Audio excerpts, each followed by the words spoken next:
morning. Welcome to the Real Stuff podcast. Welcome this morning. We have our guest, our featured guest this morning, Mr. Debon Panton, and he's going to speak to us about home brewing. And this is part two.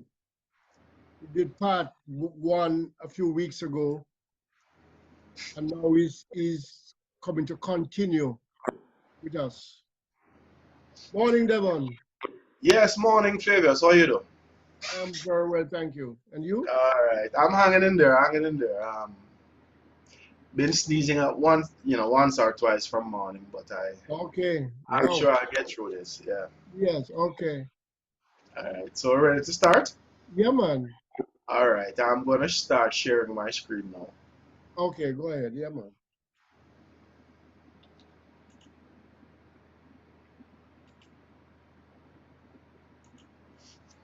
Are you seeing that? Yeah, Okay. Spirit Brewery. Yes. Spirit Brewery. Yes. Remember what I said the last time? It's not a registered company. It's just a name I like to use. Yeah, man. No problem with that. Yeah. All right. Thank you very much, Mr. Moderator. Let me start by apologizing for last week. What I had wanted to do was to connect you live to the brew room. I Yes. was doing some racking last week, but unfortunately, the technology just wasn't working. I tried to connect on my tablet because Mm-hmm. the screen is bigger than the. I don't have Yeah. the desktop down there, and the screen is bigger on the tablet than on the smartphone. Oh, yeah. For whatever reason, it just wouldn't work, and I ended up being locked out of WhatsApp for about 8 hours. I never knew that existed in Yeah. yeah. I did not know. Anyway, without further ado, let's get immersed in this very exciting hobby of mine. As you have said, is number two. We started from last week, and I just like to add that the images you see on screen, the gallon bottles and the airlocks, they are not mine. This is an image I got off the internet. All right. Yeah. Okay. The agenda for today, we're gonna look at a few more types of brew. I think it's two more types and three terminology. A very short section. Then we're gonna do a visit to the brew room. Here I'm gonna show some still pictures of what is happening down there and some of the wines that I have fermenting and some I have clarifying. We're looking at wines and ingredients. These are wines that I have actually do have in the brew room, and I'm going to be going through some of the ingredients and the meaning for using these ingredients. The good thing about brewing is that you can use any ingredient you want today. It's entirely up to you. It's restricted only to your imagination, you know. Okay. Do that. And we're looking at Before you move major on, ingredients. Sorry. we're not seeing some of the letters in the words. Some of the letters, like, give me an example. Which word you're not making out? Mm, well, I'm seeing OOM and I'm seeing NTS. OOM? Yeah. Or you mean for room? Yeah. Room. Yeah. Room. That Okay. that Okay. doesn't make A little bit more to your right. A little bit more. to my right. Hold Our, on there. our left. No, no. Which one? In the direction of the capital T or in the direction of the Y in terminology? In the Y. All right. Yeah, wonderful. Oh, you're You're too seeing far. this? Too You're far, yeah. seeing All right. Yeah. Instead of running the slideshow, I'm just gonna do slide by slide, because Okay, it's that works better. okay. Anyway, like I said, a few more brews, types of brews, and a terminology. Yeah, To the brew room, some still pictures, wines that I have down there, and the major ingredients and why I use some of these ingredients. And then we're gonna look on a four slide of, I think it's four slides of what I call the brew planner. hmm And next, we're gonna look at types of brew and terminology. The first one we're gonna look at is one called Braggart. This is a very old brew. It involves 50% malt extract and 50% honey. It's sweetened like that. It's very old. Probably the Vikings or so used to drink this kind of thing, or maybe in old Rome. I don't know, but it's extremely old, I'm told. All right. Acer Glen. Acer Glen is a mead, meaning it is sweetened with honey, but it also has in maple syrup. So that's Yeah, another thing. I guess that is big in Canada. I don't know. yeah, yeah, I see Canada as being the land of maple syrup, although you have maple trees in the States too, but yeah.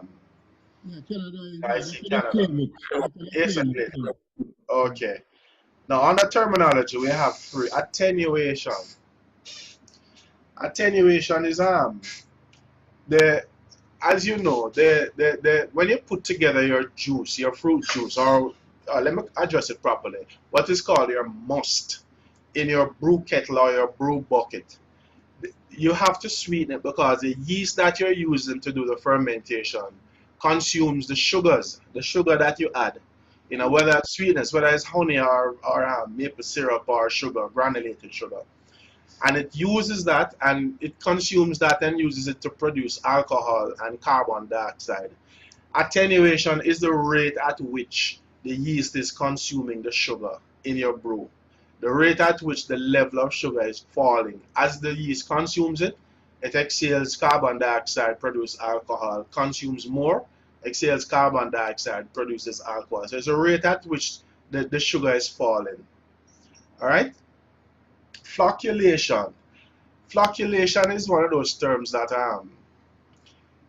in your brew bucket, you may find at times you have what is called your fruit particles and yeast form what is called a cake, a yeast cake that is at the top.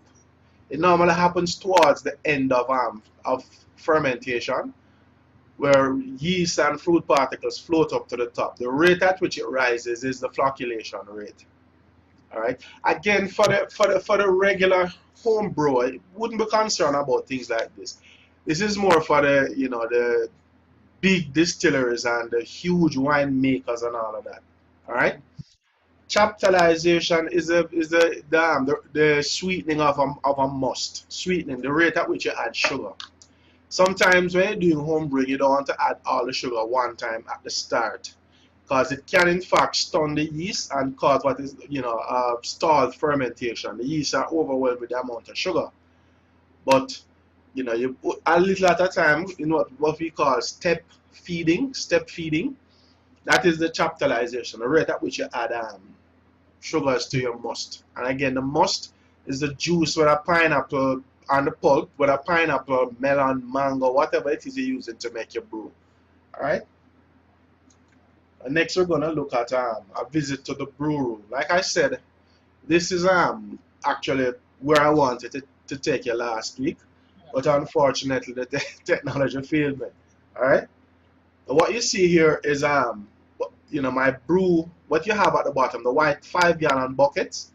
Those are my brew buckets, and at the top you find three 5 gallon plastic containers. These are what I use to do my clarifying. This is where this is where I use to do my secondary fermentation or clarifying, however you want to call it. Now the first place that the melon and the papaya and the mango goes in would be in a brew bag in the white buckets at the bottom. That will be set up with an airlock so the process the wine yeast can do the fermentation and exhale carbon dioxide. Then after that stops, I would strain that off and rack it to the plastic bottles, secondary. And I leave it there sometimes 3 weeks, sometimes a month, sometimes 2 months, until I see it starting to settle. And of course, during the interim, you take a number of readings, what I call your specific gravity readings with your hydrometer. The last time I showed what the hydrometer looked like.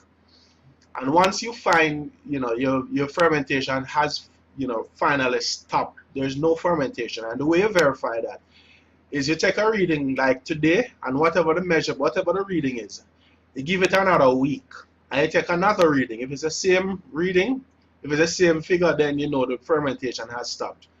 If you find a different figure, then you know fermentation is still continuing. Okay, so you wait until fermentation has stopped, then you rack it off to your, another container and make it stay there for another 2 3 months for settling. Whereas the particles, the very very fine particles in the must would start falling to the bottom.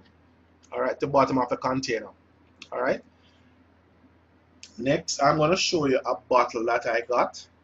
This is a 6-gallon bottle. It's one of those bottles that came with wicker work right around it. I wasn't happy using it with the wicker. I needed to see right through the bottle when you're actually fermenting to see what is happening. So I took off the wick, I cut it off, and so there's a plain glass bottle. It has a few chips, but it's very thick, and those are very old chips. But what I also saw was that there's some caking in the bottom of the bottle. I don't know if it's dirt or what, but it was in a room for quite a long period of time, a number of years, maybe 20 years, unused. So it's just being soaked out now. Sorry, and as soon as I'm able to clean it out and get it spick and span, then I would start using it. This will be used after I take the things out of the blue bottles here. All right. White is primary. The second one is secondary, and this now would be one of my clearing containers or clearing bottles where you make your thing age, and it gets cleared, the sediments fall, and you can actually see right through the wine. All right. The last time I spoke of hygrometer with a G, I have two of them. This is the analog hygrometer. The large outer numbers, the thermometer, will be calibrated for Fahrenheit, and the inner one is same thermometer but calibrated for centigrade. The dial at the bottom, that tells you the relative humidity. Like I said, yeasts are very peculiar. Some yeasts operate better within a particular temperature range. As I was saying, yeast come in various types of yeast, various manufacturers, various brands, so to speak, and they all have their optimum operating temperature. This tells you what the temperature is like in your brew room, in both Fahrenheit and centigrade, and it also tells you the relative humidity. All right. I guess a non-professional home brewer like myself probably wouldn't be too concerned about this. Although the temperature is important, but maybe not so much the relative humidity. But because the device come already with it on it, I just decided to use it. I have two of them. This is the analog, and this is my digital. Fahrenheit, relative humidity, and it also gives you maximum and minimum. All right. So we're going to take a look now at these are 2-gallon containers. We're going to get a closer look, and down here you will find the analog, the digital hygrometer. These are the three brews that I have in the settling stage or clarifying. Next, these are some of the things I used yesterday. Sorry. You see a funnel, mug, etc. Hygrometer. This is the hydrometer right here. This one right here. And this is the case in which the hydrometer is kept. It breaks very easily. This is what is called a wine thief. Use it in pretty much the same way you use a turkey baster to take out a little wine out of something and pour in another container to test it, kind of stuff, to get some calibration, measurement, etc. All right. Now right here you'll find, this is one of the shelves, and you see some of the supplies that I have. These are sugars, granulated sugar, 2 kilograms each. The blue stuff are gloves, and some other, you see pectic enzyme here. This I think is wine tannin. This white container here contains yeast nutrient. This is a pimento, and I'm going to touch a little on the pimento. Here are some packets of yeast around here. The red one is Red Star Premier Classique, and the one behind it is the Lalvin EC1118, and there's another batch of Lalvin around there. All right, so that was the visit to the brew room. Next, we're going to look at wines and ingredients. Now, what I may have said the last time was unprocessed water is best for winemaking. That's what I was told early, and that is what I see most people using. Of course, you don't want to dechlorinate the water. A filter If you have a water softener at your house, like I do, you can't use softened water. It affects the performance of the yeast. Softened water leaves a lot of salt in the water. A lot of salt meaning enough to affect the yeast, but not salt enough for you to taste it. All right. Then preferably no UV treatment as well. It all affects how the yeast performs in the water. Regular spring water, filtered spring water is fine. Rainwater, tap water, dechlorinated tap water, unsoftened tap water, no UV treatment kind of stuff. That is best for the yeast. They perform, most of them across the board performs at their maximum with this kind of water in it, all right? Then we're going to, there are some other ingredients that I use, and I get a little more deeply into this when I start looking at wines and ingredients. I have nutmeg, cinnamon, and, for the herbs, there's basil, rosemary, mint, and a number of other herbs. I use tarragon and lavender. I use wild basil and sweet basil, but a little more on that in the coming slides. This bottle here is the Vicks plant one, and if you notice, I have it labeled, and the reason for that is simple, because I'm using the same container for all of them. Unless I tag it, I won't know what is in there until I taste it. It includes things such as the date. This was brewing started on the 10th of this month, 10th of October. The original gravity is 1.012. And what that says is that it is very sweet. Water without any sugar is 1.000.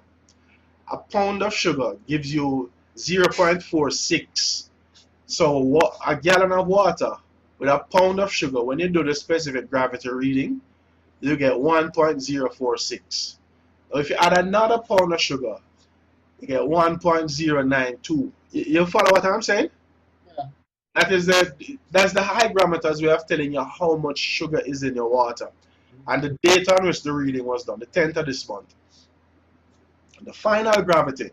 Now recall I said that the yeast actually consumes sugar. Now, as the days progress and fermentation goes on, the amount of sugar in your must would get less and less and less. All right.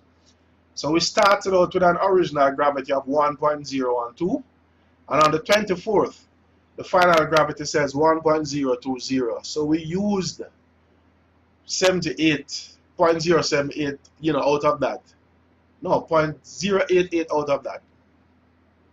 All right, 0.080, 0.82 or 0.82 out of it. And using the formula that for home brewers, the alcohol by volume is 12.1%, and this is the calculation that I did yesterday, 24th of October. 12.1%, which for a wine is kind of strong. Wines tend to be between about 8% alcohol by volume, no, 9%, 10% alcohol by volume, and up to about 13, 14, maybe 15% alcohol by volume. All right. So at 12.1%, it is fairly strong. You will actually, if you drink enough of it, it can actually, well, depending on the person, can actually make you drunk. Now the ingredients is because that says a 2-gallon container. This has 2 gallons of water, 1 teaspoon tannin. Remember, I said that tannin assists with mouth feel. It gives body to the wine. You don't want your wine to be as thin as water, as plain water. It must have some amount of feel to it. Yeast nutrient is the thing that is added at the start of fermentation to give the yeast a good jump start. First when you pitch the yeast, when you pour your yeast in a must, the first thing the yeast starts to do is to replicate itself, to build a yeast colony. The yeast nutrient gives it the extra oomph to build the colony that much quicker, Granulated sugar, in a previous presentation I had mentioned that granulated sugar, the industry has found, the home brewing industry has found that granulated sugar is the best for sweetening, best as compared to brown sugar. It's better than brown sugar, Then the yeast that was used is the Lalvin 71B. It's good for fruit wines, etc., etc. So this just tells me everything that I need to know. When this is finished and I bottle it, I'm gonna take off the label and keep that. That at some point in the future, well, of course, I'm gonna taste it, and if I feel it needs a little something more, then I'll write that on it to be added. So the next time I want to make some Vicks plant wine, when I'll reach for this and I look at the ingredients and I will see that I needed to add a little more of this or whatever. All right. So this is here for the record.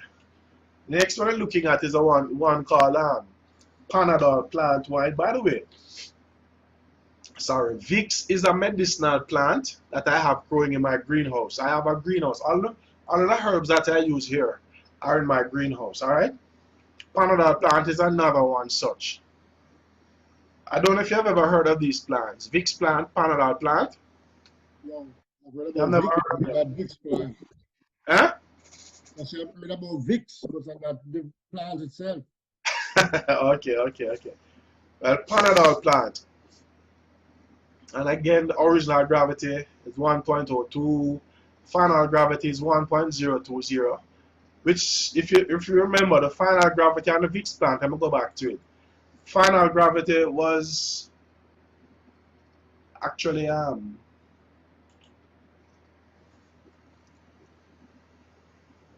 made a mistake. This should be 1.10. My bad. Sorry about that. 1.10. So this is 1.20, the final gravity. It has in a little more sugar than the Vicks plant. A little more sugar and a little less alcohol. Alright, although it's the same yeast I'm using it. That's how it is sometimes. So if you notice, the alcohol by gravity is 12.1 here.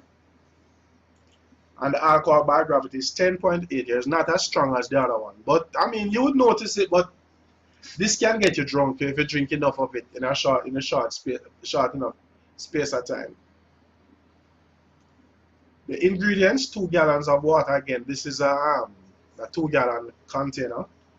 1 teaspoon tannin, mouthfeel, 2 teaspoon yeast nutrient for the building the colony, yeast colony, granulated sugar, and again I use the Lalvin 71B yeast. This was pitched on the 10th of October. Sorry. Today is the 25th, and it probably won't be ready for real drinking until sometime towards the end of November. It's gonna sit and just clarify and age, you know? Same thing with the other one. The next wine that I'm looking at is my wild basil and sweet basil wine. And there's a reason why I use these herbs. I wanted to get a feel for what the flavor tastes like in the wine environment. And there's a reason for that. When I get to the brew planner, you'll see why. The original gravity for this was this is a 5 liter, just a little over a gallon, 1.3 gallon, I believe. So this is the original gravity is 1.092, final gravity is 1.010, alcohol by volume is 11.29%. Sorry. Ingredients: 5 liters of water. As I said, it's a 5-liter container. 42.6 ounces of granulated sugar. I put 5 pimento seeds in this. I wanted to taste what it would taste like in the end. Half teaspoon of tannin, 1 teaspoon wine nutrients. And for this one, I used the Red Star Premier Classic yeast. This was pitched on the 2nd, and the alcohol by volume was, by the way, on the 14th, I got the 1.010 as a reading. And I verified that I got that exact reading yesterday, so I know that this one has stopped fermenting. Alright? And so I calculated the alcohol by volume on the 24th, that was yesterday. The aroma for this is very nice. The sweet basil and the wild basil is very nice too, but I think I needed to have put more. I needed to have put more, in terms of the quantity of these herbs that I put in the wine. So this is, as I said, I've never worked with these before, so I'm just using these, alright? To get a feel for what it is. The final wine is my tarragon and lavender wine. This was pitched on the 2nd, same time as this one, on the 2nd. sorry. The original gravity was 1.092. Final gravity is 1.014 on the 14th. I sort of racked this off a little early. And the alcohol by volume then was 10.76 on the 14th. And it was fermented in a container just like this, another one just like this. So it was 5 liters of water, same 42.5 ounces of granulated sugar, 5 pimento seeds, half teaspoon of wine tannin, 1 teaspoon yeast nutrient, and I use Premier Classique again, the Red Star Premier Classique in this particular wine. I don't think I'm going to use lavender anymore. As a tea, lavender is very nice, but in wine it's not as strong. The tarragon has come across much better, so I'm going to be using that more when I start making my herbal wines. When I start making more herbal wines, all right? Next, we're going to look at the brew planner. This is where I say I'm going to be going a little deeper in just a bit in the actual ingredients. The brew planner, brew number 1. This is the wine I'm planning to make. Well, the brew that I'm planning to make is a Kumina brew. And Kumona is a word from which Kumina came, so the research literature advises. And it's a mead because it's being sweetened with honey. Alright? Now, why honey? Because honey is very important. And Kumina, I can't tell you how it is used, but it is used. Alright? The other ingredients, melon and beetroot. These are red. Melon is a red fruit. Beetroot is a red root. Now, this represents the blood sacrifices. Kumina does blood sacrifices. And so I'm using this as a way of paying respect. And also mint. Mint is also very important in Kumina. So these are the main ingredients. I haven't decided which yeast I'm going to use. Like I said, I have three batches of yeast now. I have the Red Star Premier Classique, the Lalvin 71B, and the Lalvin EC1118. EC1118 goes up, I think, to 18% alcohol by volume, so it can get very strong. All right, but I haven't decided which of the yeast I'm going to use as yet. But there's a reason why I use these ingredients, and I'm just sharing them with you. So this is going to be my Kumona mead. That's what I'm going to call it, Kumona mead. But it's really a Kumina brew. Alright. Brew number 2 is my Zion Authentic wine. Now, revivalism, as you know, there are 2 orders. The 60 Zionists and the 61 Revivalists. This is the one dedicated to the 60 Zionists. And I use the word authentic because the revivalist participant that I'm in contact, that has helped me and provide a lot of information during the data collection phase of my research. He suggested I use Zion Authentic. So I said it's fine, no problem. Out of respect, 1 for him and 2 for the tradition that he practices. Now all of these ingredients are very important to revivalism. I can't tell you how they are used: grapefruit, basil, rosemary, nutmeg. Alright? And the sweetener here is sugar. So this really is a fruit wine, or a fruit wine. Yeah, fruit wine. Grapefruit will be the major ingredient. Alright? Next one is brew number 3, Poco wine. This is a 6-to-1 revivalist, or Poco mania. This is the second order for revivalism. Now, the ingredients include melon and beetroot, which again are red fruits. These, the Kumina people, the Poco people, Poco mania practitioners do a lot of blood sacrifices. So this is out of respect for them. Cinnamon and nutmeg is also very important for the Poco mania. And the sweetener here is sugar, so this is a wine too. Alright. The final one is my maroon wine. And I think I gave you I think I told you why I told you about the pineapple. I was in a maroon village, I think it was in 2018, that's before COVID. I attended one of the festivals and I was talking to one of the elders. But that's an elder now, he's not an old person. He and I are about the same age, talking about 60s. And he was saying that around the hills, around this village in the hills, there are wild pineapple that are growing, and they keep propagating themselves over and over the years. They go back to when Kojo, the Maroon chief Kojo, was in the hills, and he told me that Kojo used to eat these pineapples. Used to pick them and eat them just by being in the hills. The days when they were fighting against the British, etc. So with that in mind, I decided to use pineapple as the main ingredient for this wine. Now, I was in another village and I was talking to a chief, one of the Maroon chief, and he told me that while basil is also very important for Maroon Maroon in the rituals. So I decided to use this. And yes, they also do blood rituals, so beetroot is there, and the sweetener here is sugar. All right. So there you have it. I think it's about 25 minutes. The last slide is just a slide that I normally use. I use sometimes. I candle it in remembrance of the ancestors.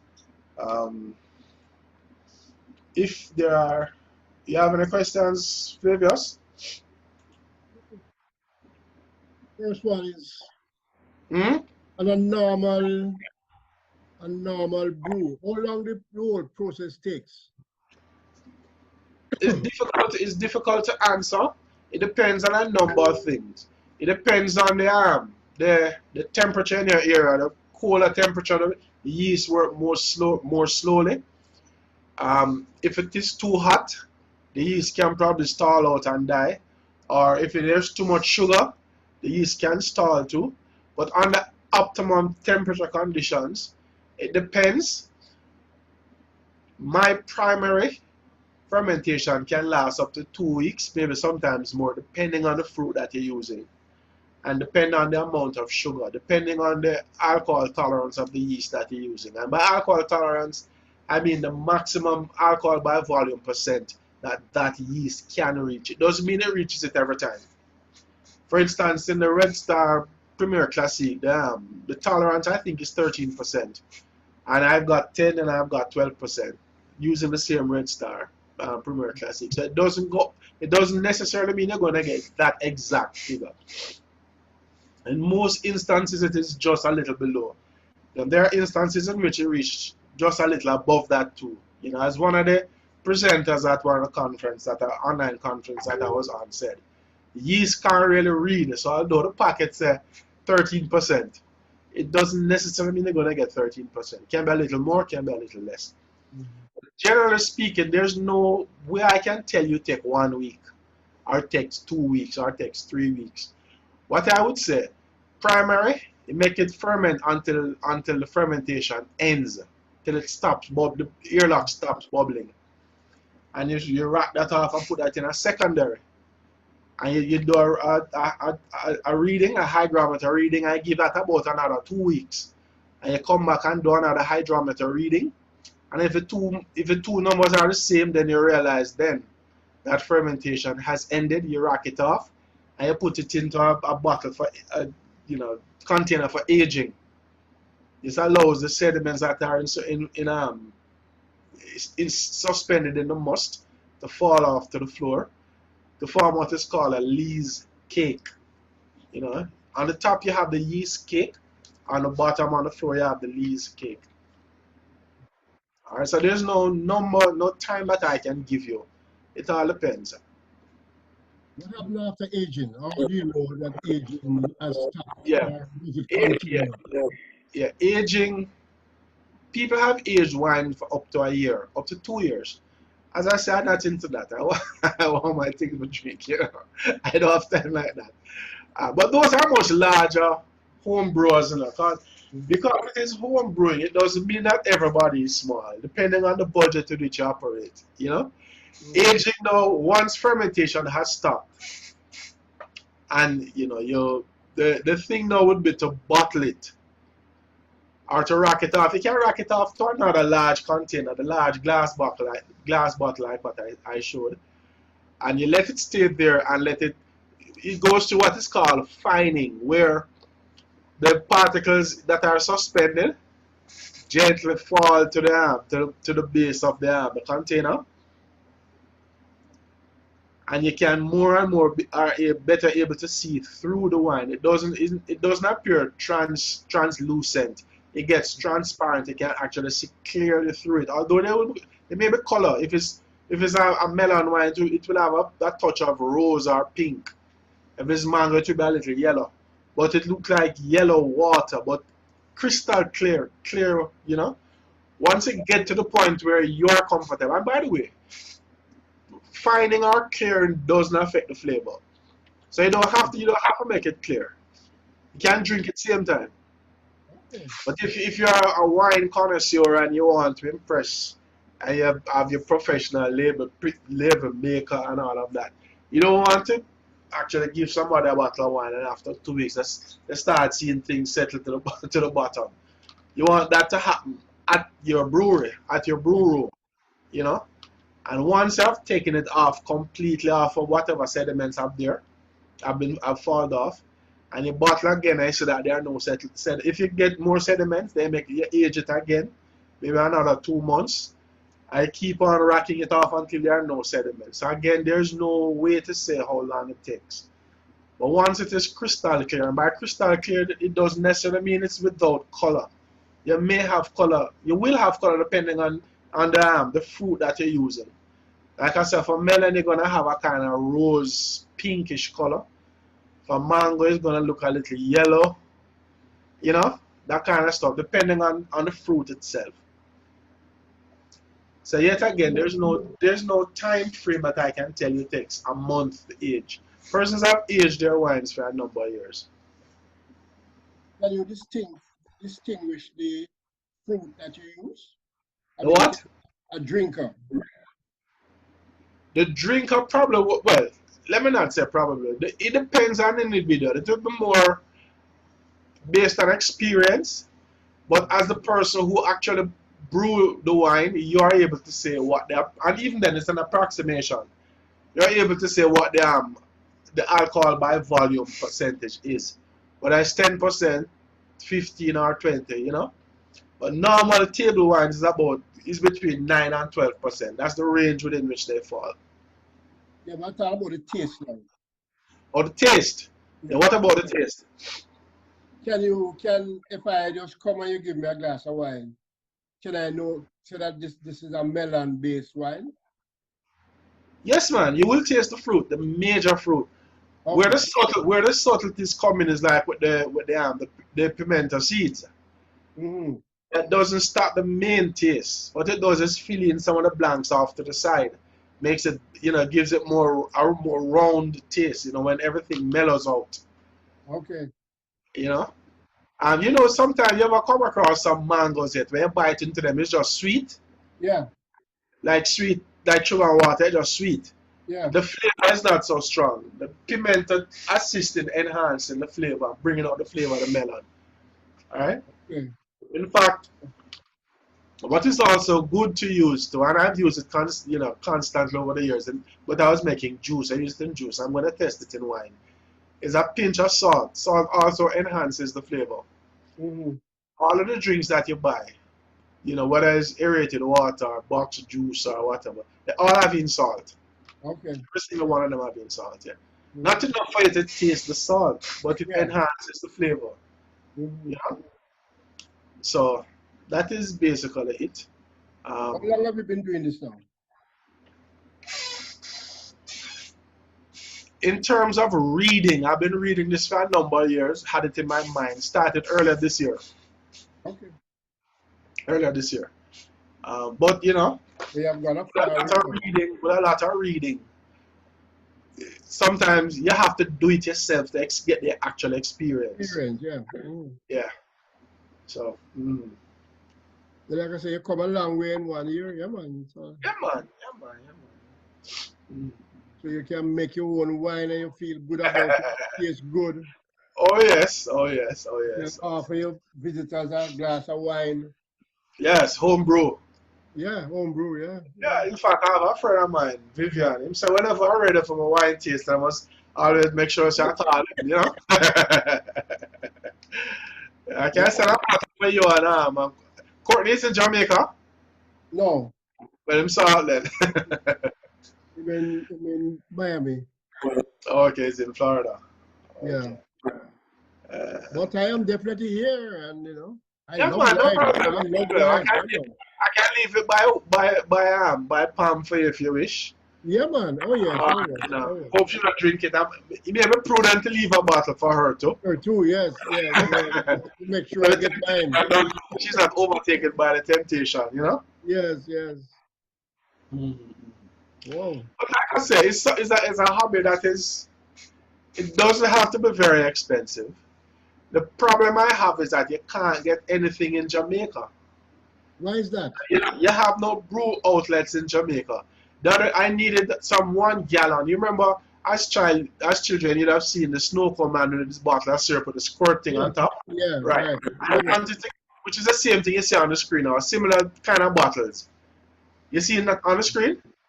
No. Not. Yeah. Yeah. No. Right. Yeah. Right there, some. Right. I wanted to get about 4 of them. And I called Red Label. Red Label do in fact have them, but they don't sell them empty. So I asked, okay, who do you get them from? They import them. They're not made in Jamaica. Yeah. I remember some years ago there was a glass factory somewhere on Spanish Town Road. Yeah, man. In I fact, went there. Yeah. Courtney used to work there. Yeah? You can speak to him about that. I don't know what has happened to him. Yeah. Yeah, man. Okay, but they're no longer in operation. The most you can get now are the plastic bottles like what I use. I'm forced to use plastic. Mm-mm. Although I feel better using plastic. You Because do. I the glass bottles, if they fall, that's it. And And then if whatever very reason, heavy. Mm. yeah, man, they're extremely heavy. Particularly Mm. like the 5 gallon bottles, Oh, yes. Yeah. 6 gallon and 7 gallon bottles, especially when they're full of liquid, full Mm. of wine or must. Yeah. And What's the difference? the risk of explode. Sorry? What's the difference with the end result? Depend on which type you use. And pot Is there a difference? I don't know that there's a difference. I've not heard anyone speak about there being a difference, but I know that Okay. overseas in the US, most secondary fermentation and aging take place in glass. Okay. But then you also have some very hideous accidents, horrendous wounds. Because when that thing explodes in there, for whatever reason causes it to explode, Yes. you have glass particles flying at 50, 60 miles per hour, and that the Yeah. frightful Yeah. so whatever tissue comes in contact, it goes through it. If there's a bone behind it, then sometimes it hits the bone and shatters inside your body. You know what I mean? Yeah. I know this home brewing is very big in Toronto. Sorry? This home brewing thing is very big in Toronto, Okay, okay, especially in the European communities. okay, The okay. Greeks and all these people, yeah. In Mm. fact, all the houses in those areas are built with basements, certain type of basement. Okay, to facilitate the brewing. Yeah, yeah, Okay, man. okay. Very big. Anytime you go any one of those houses, man, you can Mm. get beer, you can get wine, you know. Okay, okay. That's serious business for them. Yeah, they are. Mm. I'm trying to stop sharing my screen. Oh, Okay, stop share. Okay, yeah.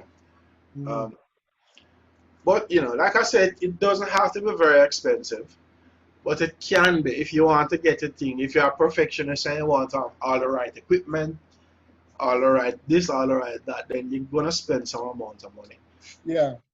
to get a proper brew kettle or carboy. It's like $60 for the glass carboy, whereas I pay 1,500 for each of my plastic buckets. you know. So Mm. it all depends on the individual, But And the results you get in, yeah. You get some yes, good man, yeah, results, no problem. man. Mhm. What I particularly like though is the kind of freedom that it allows for. You can make wine out of anything. Sorry, any fruit, But that is what any I'm herb. seeing. That is what I'm seeing, yeah. Yeah, that is, and we have so many, exotic fruits out here. This Ethiopia apple, yeah. mango, Hmm. and all the various herbs. Ginger. Ginger is a nice. has a very nice aroma. Mhm. And you would probably make a ginger wine. You use ginger to add flavor to like a melon wine, you know. Yeah. Like how you use the pimento. There you go. Yeah. Mm. Because I love pimento. I love the pimento liqueur I used to drink Yeah, a pimento lot of liqueurs. that. Yeah. Yeah. Yeah, man. Well, Flavius, it Wonderful. was nice talking to you unless there's anything more that you want to ask. No, man, this is fine, and thank you very much. And No you know, problem. Let me know again when you're ready. so is there a part three, or this is it? There can be. I can have as many parts as you want, and I can include one where you do a wine tasting. The only thing that would have made that better is if you were present at the tasting. Yes, yes, I don't yes. know if we can arrange that. Maybe one day by Pam, I can Yeah, carry a couple possibly. bottles, Yeah, man. and you can record it, and then you play the record. Yeah, yeah, yeah. Yeah, I think we should work on something like that. hmm That is and have wonderful. and have Pam there. Can't Yeah, drunk her. you know. yeah, So yeah, if Courtney wants him, can fly out, but probably yeah, wouldn't fly out for this. yeah. But it would be good if you could be there as well.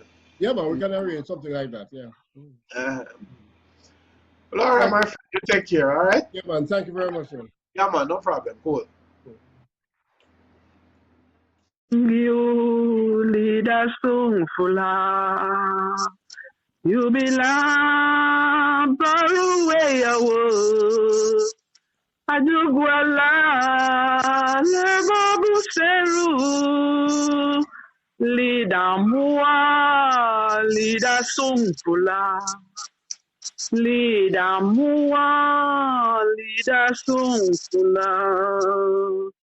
Well, unfortunately, this is it. Till next time. Bless.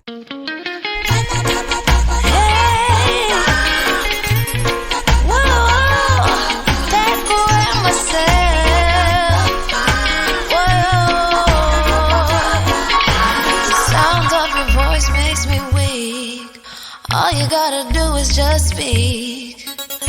One word is enough, and I'm no longer so rough. I forget what I was trying to say.